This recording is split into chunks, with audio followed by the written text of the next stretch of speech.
Bienvenidos a Prefacio Especial Crímenes. Hoy recibimos a Julio Barroso, un hombre que siempre estuvo ligado al servicio penitenciario, incluso en épocas de la Semana Sangrienta, de la toma de Sierra Chica. Un evento que tuvo lugar en el año 1996 y que tuvo como protagonista a los 12 apóstoles de la muerte. A través de un trabajo de investigación, Julio Barroso recopila documentos, entrevistas y declaraciones que sirven para graficar aquellas jornadas sangrientas. Los protagonistas de este hecho tuvieron secuestradas a 17 personas, incluyendo una jueza, y fueron los artífices de uno de los hechos más sangrientos que se recuerda en la historia carcelaria de nuestro país.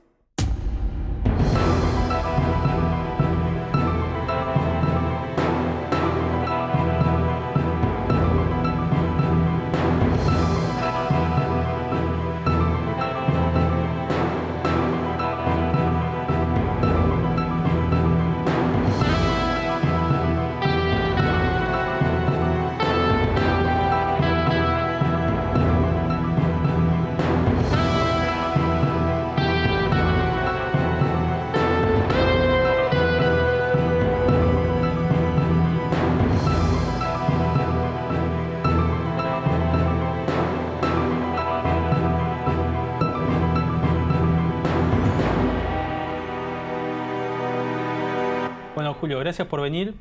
Hoy vamos a hablar de un libro que tiene una historia complicada. Contanos cómo llegaste vos a conocer a los 12 apóstoles y cómo decidiste escribir este libro. Bueno, gracias por la invitación. El libro lo llegué a escribir junto a un conjunto de oficiales que habían estado en Sierra Chica y que luego de todo lo que nos pasó con los magistrados, con el personal, con gente de civil, con evangelistas que habían estado dentro del penal, decidí escribir algo novelado, porque es un libro novelado. Lo que se hablaba de la jueza, que en realidad no nada que ver con lo que había pasado. Y aparte tenía fuentes muy directas.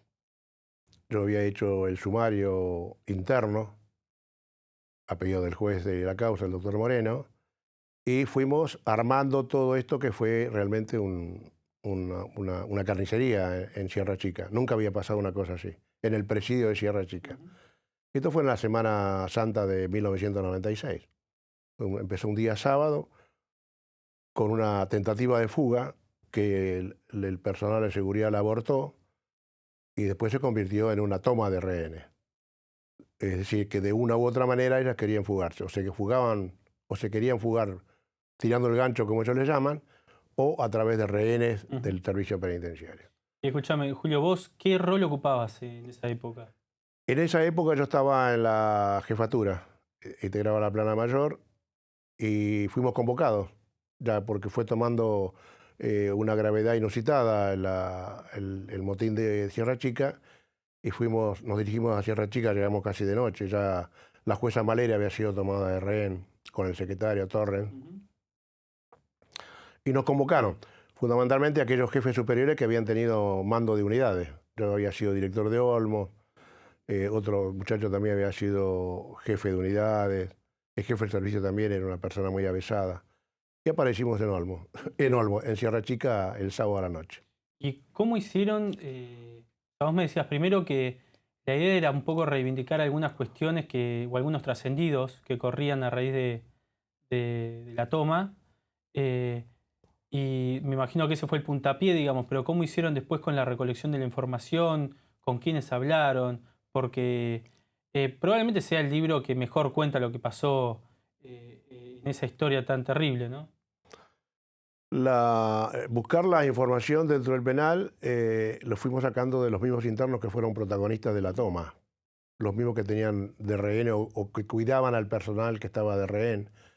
Ellos después se avienen un poco porque se dan cuenta que la gravedad de lo que habían cometido no era tal como los 12 apóstoles que habían matado y habían descuartizado a sus compañeros. Entonces nos fueron entregando todo tipo de relatos. Más que relatos nos fueron entregando lo que había pasado, la información fidedigna. Cómo los habían llevado, cómo los habían trasladado a la panadería, cómo se fueron dando los días posteriores.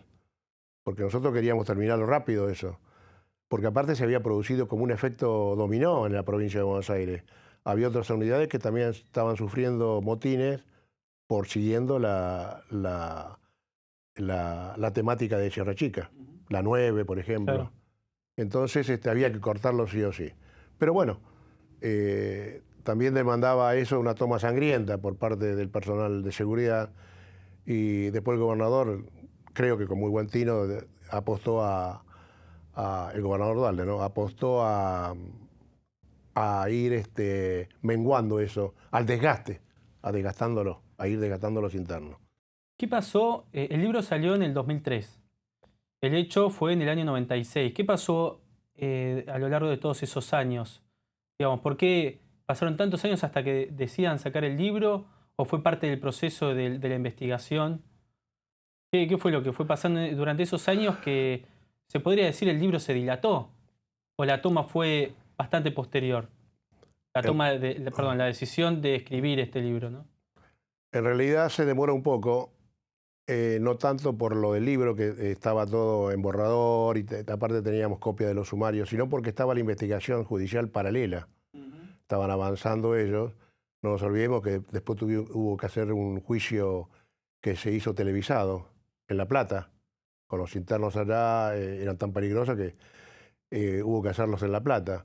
Entonces todo eso demoró, no me quería adelantar, no nos queríamos adelantar hasta que los jueces emitieran realmente cuál es la verdad que había encontrado la justicia y cuál es la verdad nuestra, porque siempre son todas verdades relativas, ¿no?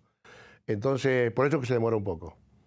Pero aparte íbamos buscando información que aparecía, porque siempre, yo después tuve que esperar que la jueza volviera había salido de un viaje a Cuba, la tuve que ir a entrevistar ¿Tuviste la oportunidad de charlar con ella? Sí, tuve a charlar, aparte yo charlaba con ella por teléfono cuando estaba de rehén, charlaba y me pedía cigarrillo, chicle, todo, y yo la llamaba para darle ánimo, porque estaba rodeado de internos. ¿Y cómo lo vivió ella? ¿Cómo lo viste vos la entrevista esa? Porque debe haber sido... Muy bien. Rememorar algunas cuestiones debe haber sido difícil, ¿no? Para ella. Sí, por eso que yo las preguntas no te las hacía, sino que fue una charla sobre el tema y ella exponía las preguntas o exponía el tema. Muy bien, ella sabía, cuando cae de rehenes, ella me comenta que se trazó un perfil psicológico, sabía dónde estaba, sabía lo que podía pasar. Entonces de ahí, después nos fuimos arrimando unos internos de confianza, encomillado, para que la cuidaran. Claro. Internos muy pesados, pero que no estaban en esta política de tomar rehenes y escaparse así violentamente. Y la cuidaban a la ¿Te jueza. contó ella qué pasaba por su cabeza cuando decidió ingresar? Durante la entrevista, digo, ¿no? Sí, me contó que ella fue con el mejor ánimo y con la mejor buena voluntad de solucionar el problema en el acto. Quería escuchar a los internos, a qué lo había llevado eso, cuál era la negociación, qué es lo que querían, porque ella que había un petitorio. Le habían expuesto un petitorio. Y cuando ella va a tomar nota de lo que había pasado, del petitorio, hay un interno que le dice, doctora, hemos cambiado de parecer, la vamos a tener que dejar dentro contra su voluntad. Dice que ella se sintió impactada. Terrible. Es terrible, dentro de ese mundo.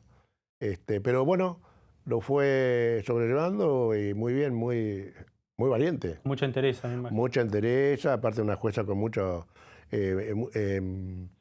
renombre dentro del sistema penitenciario, porque ella, como entrevistaba a los internos procesados, penados del Departamento Judicial de Azul, tenía mucha capacidad para eso. Se desenvolvía muy bien. ¿Por qué este hecho, si es que hay una explicación, sucedió en Sierra Chica y no en otro distrito? ¿Qué pasaba en ese lugar y en esa época puntualmente también, ¿no? Es que en esa época en Sierra, como en todos los penales, había internos muy peligrosos. En Sierra también los tenía. Y ellos buscaron la fuga de Sierra, que es más o menos después del mediodía, cuando decae un poco la actividad. Hay fútbol, los internos se dedican a jugar. Ellos vieron la posibilidad de eso. Fue en Sierra como pudo haber pasado en Olmo. En Olmo también tuvimos fuga. Es decir, no tuvo que ver con la gente, con los presos que había en ese lugar, digamos, ¿no? No. Se dio ahí y por supuesto, después ya ellos empezaron a armar todo el tema, porque había internos que tenían, por ejemplo, cuentas pendientes con otros internos de otras unidades, se empezaron a comunicar por teléfono porque habían tomado el teléfono público, que quedó en manos de ellos, y se hablaban a las 9, por ejemplo, y empezaron a armar, a orquestar toda esta masacre, ¿no? La cárcel, en el imaginario popular, está cubierta de un halo de misterio, que en algún caso puede tener vínculos con la realidad, y que en otros es solamente creación de la fantasía. No por esto deja de ser un lugar en el cual pueden ocurrir hechos que por sus características sorprendan o impresionan. Esto no es raro, en tanto en ese lugar vivan personas que han protagonizado historias fuera de lo habitual, por lo menos para las personas comunes. Estos hechos, que cubren casi toda la gama de conductas humanas, suelen ir desde la máxima estupidez hasta la perversión, monstruosidad o violencia inimaginable. A partir de lo expresado, podríamos pensar que la forzada convivencia exagera estas condiciones y la vida intramuros es una especie de infierno perpetuo en el cual las pasiones desenfrenadas, las miserias humanas y la perversión sin límites son el sustento de la vida habitual. No es así, quizás peca más de rutinaria que de violenta. El sistema vive expectante respecto de estas actitudes extremas, pero aunque suelen aparecer, no son para nada lo habitual ni lo más frecuente. También nos encontramos con gestos que indican dignidad, inteligencia, solidaridad o por lo menos buen tino para no perjudicar o perjudicarse. En suma, viven personas que cuentan en su repertorio de conductas, quizás las mismas que pueden esperarse de las personas que nunca estuvieron presas. Por otro lado, también pueden esperarse que en algún momento dichas conductas alcancen extremos impensados y las podemos apreciar en las noticias del quehacer diario. Aunque algunas de las personas alojadas en una cárcel hayan sido capaces en algún momento de cometer algún acto delictivo, que por sus características pueden calificarse como insólito, perverso o monstruoso, no por ello pueden ser nominados como seres asociales. Su incorporación al grupo social se produjo de alguna manera, seguramente compartiendo una gran parte de los códigos, valores o elementos de la cultura a la que pertenecían. Vemos entonces que, por defectos atribuibles al grupo de referencia cultural, por desajustes personales respecto del marco social, aceptando como válido para toda la sociedad o en los casos menos frecuentes, por patologías graves de orden psicológico-psiquiátricas, es que nos encontramos ante un delincuente. Bueno, contanos quiénes son los 12 apóstoles y cuándo se los bautizó así. En realidad los 12 apóstoles, es un mote que le pusieron los empleados, los penitenciarios, los penitenciarios del penal, los que están dentro del penal, los que los conocen. Esas mismas jornadas. En esas mismas jornadas, sí, ya le habían puesto los 12 apóstoles de la muerte, por lo que estaban viendo. Pero ¿cómo te puedo decir? Se reafirma ese concepto después cuando ya empiezan a quemarlos en la panadería, ya nadie se había dado cuenta, nadie imaginaba, que iban a hacer una cosa de esa naturaleza. ¿Y qué historial tenían los que integraban esa banda? Todo, secuestro extorsivo, homicidios calificados, violaciones, de todo. Es decir, era una banda que dentro de la cárcel, me imagino que tenía un gran poder y generaba un gran miedo, ¿no? Más que banda, eran protagonistas de distintas bandas. Por ejemplo, el que sonaba mucho, que era Popó Brandán, Marcelo Brandán, por sobre él había otros más pesados, pero que no consumían drogas, estaban totalmente limpitos adentro, sabían cómo estaban armando el plan de fuga. Pero Brandán, como era un drogadicto, se entregaba, pero hacía de todo, muy peligroso. Yo lo había tenido en Olmo me había tomado al Hospital Central, me lo tomó Brandán, un fin de año. Me secuestró 2 médicos que estaban de guardia, me lo secuestró, me lo llevó al segundo piso de Olmo. Y ¿cómo hacíamos? Fin de año. ¿Por qué tomó al hospital? Para buscar drogas, Brandán, que estaba en Sierra. También en Sierra nos pedía Roinol, que ahora está muy viejo, ya me parece el Roinol. Por eso que decían que Brandán se había vuelto roinolítico por todas las cosas que hacía.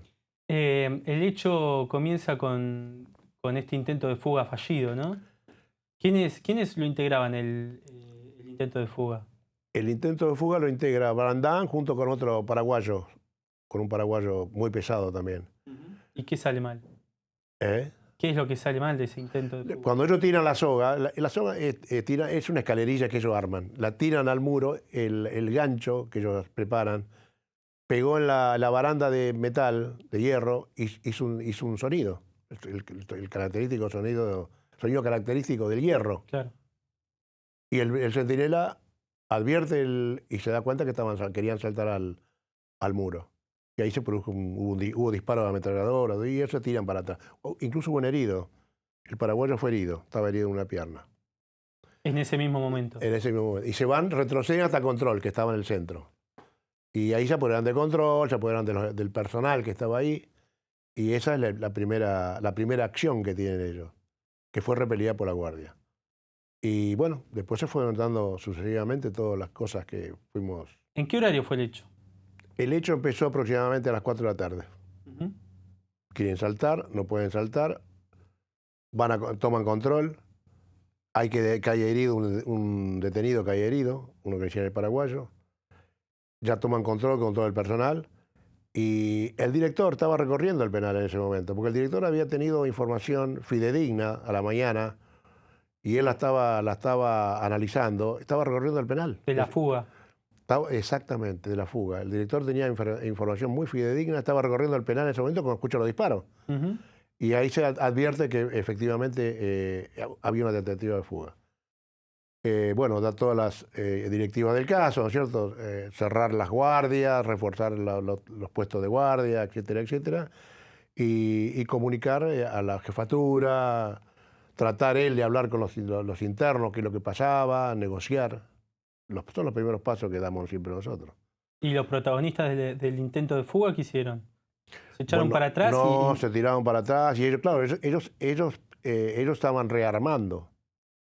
Y el rearme significa eso, escuchar voces de otros detenidos pesados, que es lo que van a pedir ahora, porque eso ya, si se truncó la fuga primera, iban a ver cómo negociaban con el director. Es un hecho que lo voy a destacar porque después, pues, para que no se me vaya. De esta fuga o intento de los dos apóstoles de Sierra Chica, salió el 2x1, famoso 2x1, Mira, que todos lo manejan, todos salieron, lo pidieron los presos ahí y lo convalidó el gobierno de la provincia y después lo convalidó el gobierno nacional. Bueno, un dato, ¿no? El 2x1, sí. Y bajaron la pena del robo automotor, que era más alta que el del delito, la condena del robo automotor.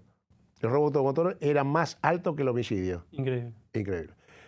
Se hicieron, a raíz de lo de Sierra hubo reacomodamiento después de la legislación penal, ¿no es cierto? Pero eso es un párrafo aparte. Contanos cómo sigue la toma, cómo se va desarrollando. Se va desarrollando. Me imagino que duró varios días. Hay como una especie de anecdotario de lo que fue, cómo fue transcurriendo, ¿no? Exacto, sí. Todos los días que fueron pasando hasta el domingo que se entregó la Pascua, la famosa Pascua de Sierra Chica, el día domingo, todos los días tenían un anecdotario distinto. El primero que se quiso, ellos es cuando lo matan en la Gapo Lencina, a uno de un interno muy bueno, muy líder natural. Había estado en Olmo, había estado en muchos penales. Yo lo tuve en Olmo, era capitán del equipo de fútbol de Olmo, en la Gapo Lencina, correntino. Y bueno, en esas pases de cuenta que estábamos hablando recién, de la 9 habría habido alguna orden para que lo ejecutaran, porque los presos siempre entre ellos se amenazan. Y el lunes primero se produce el ajusticiamiento de la Gapo Lencina frente a Control. Le pegan 2 disparos, había un arma de fuego adentro, una 45. ¿Quién la tenía? Y la tenían, se la pasaban entre todos los capos de los 12 apóstoles. Un día la tenía uno, otro día la tenía otro.